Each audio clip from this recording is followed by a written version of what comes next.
Hello children, आज देखेंगे capacitance of parallel plate capacitor with dielectric slab. क्या है? एक पैरेलल प्लेट कैपेसिटर है।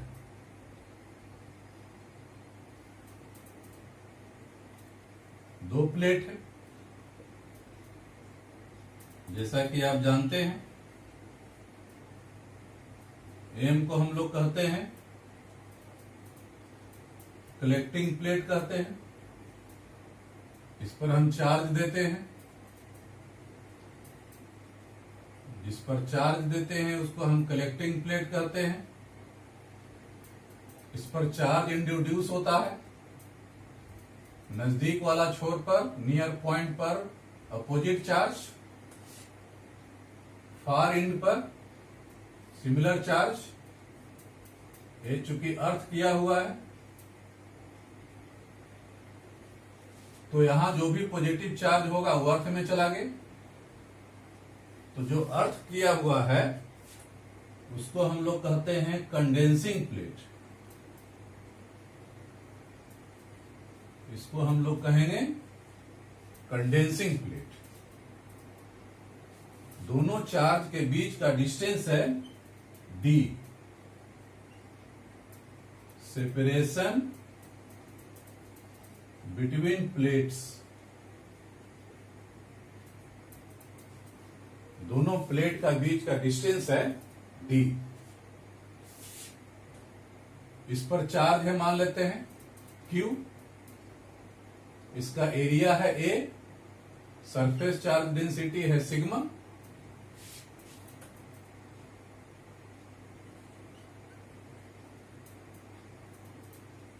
चार्ज ऑन प्लेट्स, ये क्या है? Surface area, surface area of plates. और सिग्मा क्या है? Charge by area. इसको हम लोग कहते हैं सरफेस चार्ज डेंसिटी।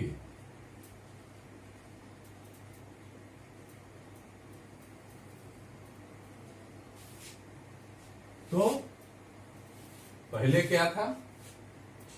दोनों का बीच का डिस्टेंस हो गया d।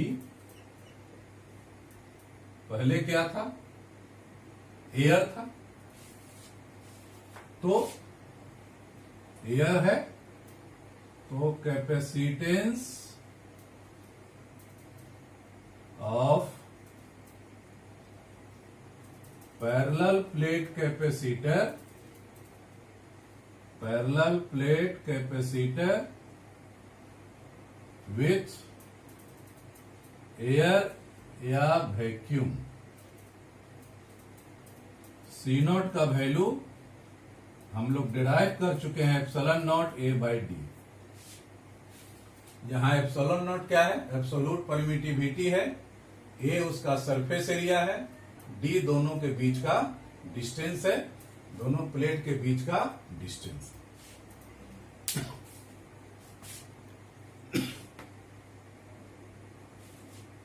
अब क्या है? कहता है कि अब दोनों प्लेट के बीच में हम एक डाई इलेक्ट्रिक स्लैब डाल दिए।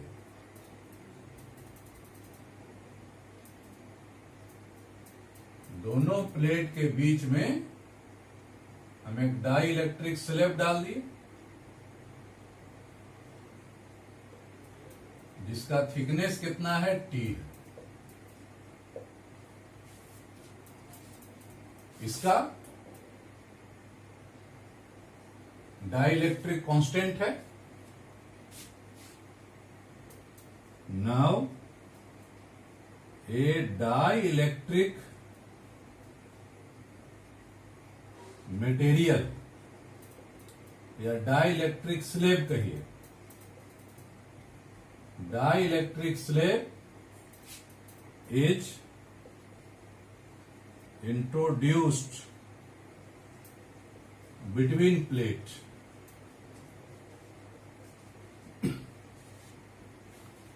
दोनों प्लेट के बीच में हम एक डाई इलेक्ट्रिक प्लेट डाल दिए, जहां के क्या है, उसका डाई इलेक्ट्रिक कांस्टेंट है। Dielectric constant. देखिए एयर में इलेक्ट्रिक फील्ड कितना है, जहां जहां एयर है, यहां एयर है या वैक्यूम है, और ये क्या है, स्लैब है, डाई इलेक्ट्रिक स्लैब है। तो एयर में electric field intensity E not है। एयर में इलेक्ट्रिक फील्ड इंटेंसिटी होता है ई नॉट, और यह जो स्लैब है, स्लैब के अंदर तो इलेक्ट्रिक फील्ड इंटेंसिटी घट जाता है। स्लैब के अंदर इलेक्ट्रिक फील्ड इंटेंसिटी ई है। डाई इलेक्ट्रिक स्लैब में इलेक्ट्रिक फील्ड इंटेंसिटी घट जाता है, जीरो नहीं होता है।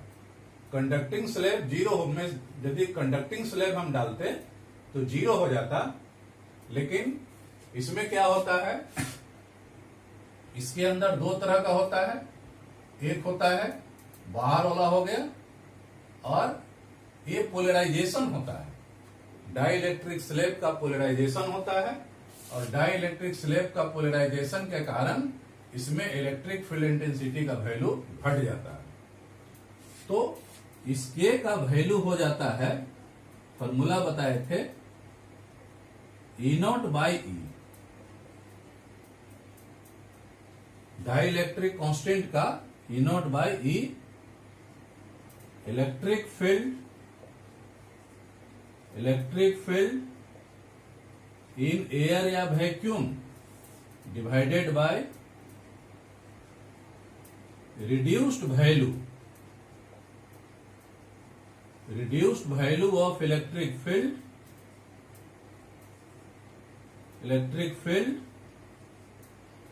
due to dielectric।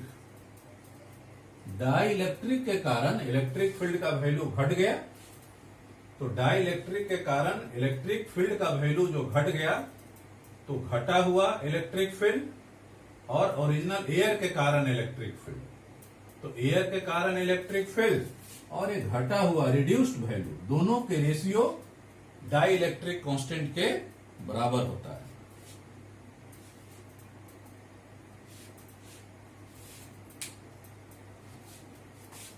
तो हम कह सकते हैं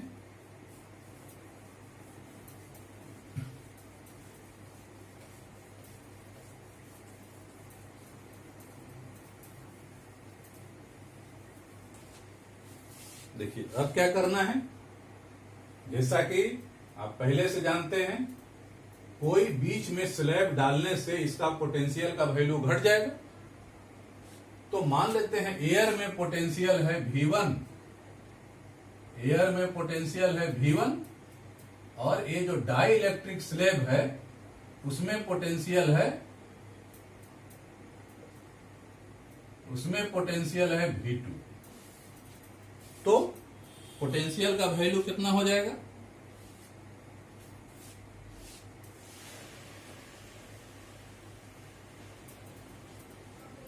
now potential difference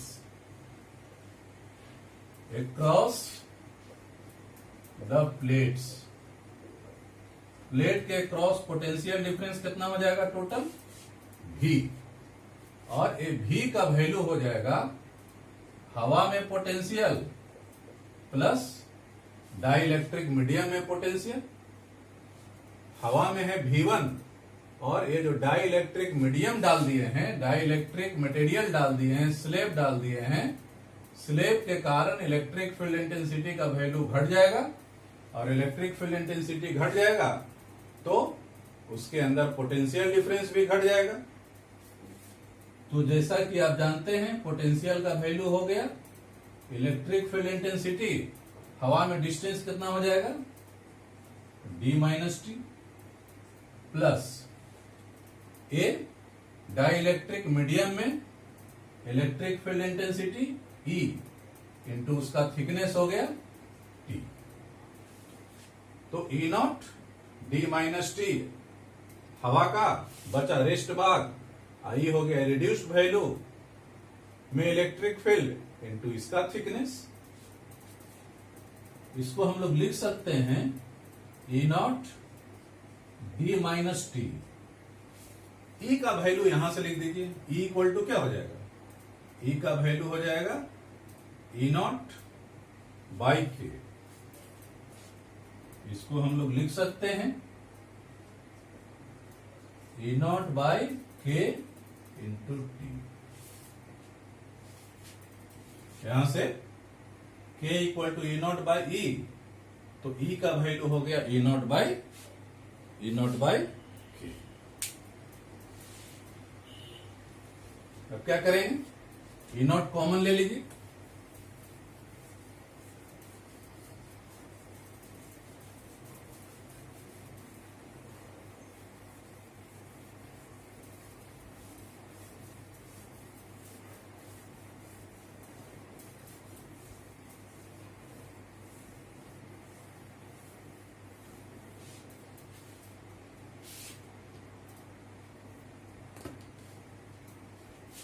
E not common ले लीजिए और भी इक्वल टू हो गया ई नॉट हम कॉमन लेंगे तो अंदर हो गया D minus T plus E not common ले लिए तो टी बाई के। ई नॉट क्या है, इलेक्ट्रिक फील्ड हवा में, तो हवा में इलेक्ट्रिक फील्ड का वैल्यू होता है सिग्मा बाई एप्सिलॉन नॉट। ये हो गया D minus T plus T by के। ये हो गया potential. Now capacitance of parallel plate capacitor with dielectric हम डाल दिए। जब इसमें हम डाइलेक्ट्रिक डाल दिए हैं तो डाइलेक्ट्रिक डाल दिए तब उसका कैपेसिटेंस का वैल्यू, इसको हम मान लें C2। Capacitance equal to charge by potential. Charge sigma into A, sigma हो गया सरफेस चार्ज डेंसिटी। तो सरफेस चार्ज डेंसिटी बताए हैं sigma equal to charge by area, तो चार्ज इक्वल टू हो गया sigma surface charge density into area. और भी का वैल्यू यहां से भर दीजिए, sigma by epsilon not D minus T plus T by K. Sigma sigma cut गया तो C2 का वैल्यू हो गया epsilon naught A by D minus, यहां टी कॉमन ले लेंगे, 1 माइनस 1 बाई के।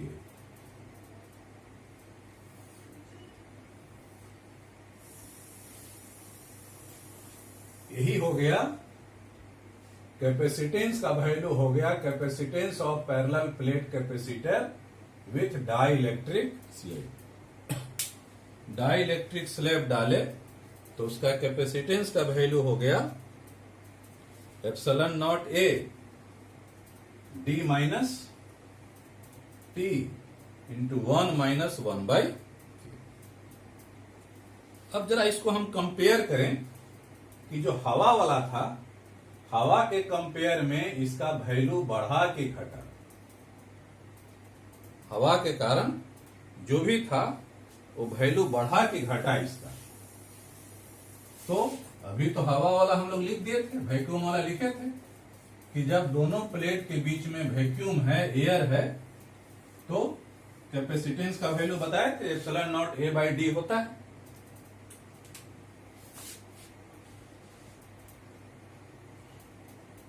सिंस एप्सिलॉन कैपेसिटेंस का वैल्यू एयर में C naught epsilon naught A by D. देखिए ऊपर एप्सिलॉन नॉट, यहां भी है ए, यहां भी एप्सिलॉन नॉट ए है, यहां क्या है डी, यहां क्या है D minus T minus one by K. मतलब ये वैल्यू कुछ न कुछ तो घट रहा है। यह जो पोर्शन है, ये जो पोर्शन देख रहे हैं, ये पोर्शन घट रहा है, मतलब डी माइनस कुछ घट रहा है। नीचे वाला वैल्यू घटेगा तो नीचे वाला वैल्यू घटेगा तो टोटल वैल्यू बढ़ जाएगा। सो C2 का वैल्यू बड़ा होगा C0 से। मतलब डाइलेक्ट्रिक स्लैब डालने से कैपेसिटेंस का वैल्यू बढ़ता है। कह सकते हैं hence capacitance of parallel plate capacitor, parallel plate capacitor बढ़ता है, increases on introducing the dielectric slab. Parallel plate capacitor का वैल्यू बढ़ता है यदि डाइलेक्ट्रिक स्लैब डालते हैं तो कैपेसिटेंस का वैल्यू बढ़ जाता है। अब जरा यहां भी हम लोग देखें, एक स्पेशल केस देखिए यहां भी कि यदि प्लेट के बीच में हम कंप्लीट कोई डाल दें, पूरा कंप्लीट भर दें, कंप्लीटली भर दें डाइलेक्ट्रिक मटेरियल, तो क्या होगा? तो क्या होगा जरा देखिए।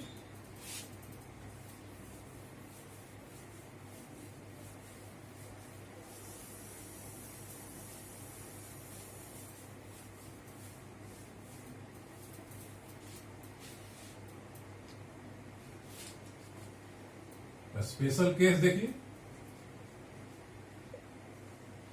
Special case if the parallel plate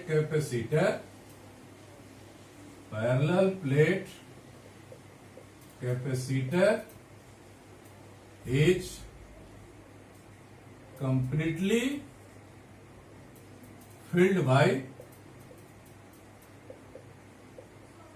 dielectric medium और स्लैब। कहता है कि एक कंप्लीट भर दिया जाए, एक कंप्लीट भर दिया जाए डाइलेक्ट्रिक मीडियम से, कंप्लीटली भर दिया जाए। ये जो पैरेलल प्लेट कैपेसिटर है ये कंप्लीटली भर दिया जाए डाइलेक्ट्रिक मटेरियल से, तो क्या होगा? तो इस केस में क्या होगा?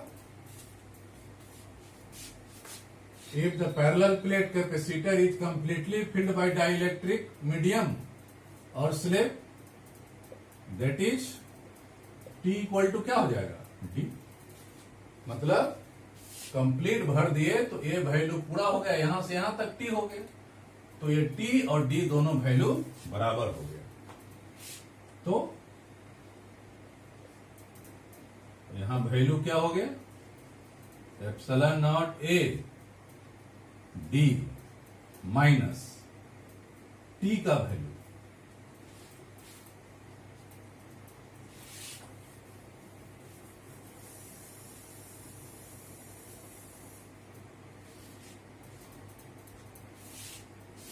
डी माइनस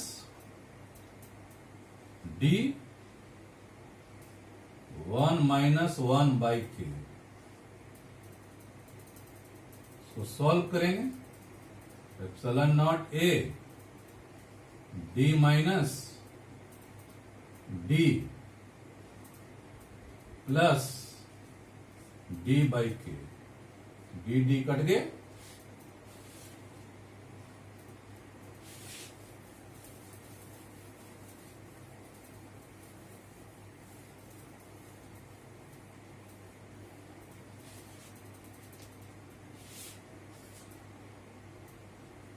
ये हो गया epsilon naught A by D by K, मतलब एप्सिलॉन नॉट ए या एप्सिलॉन नॉट के ए बाई डी।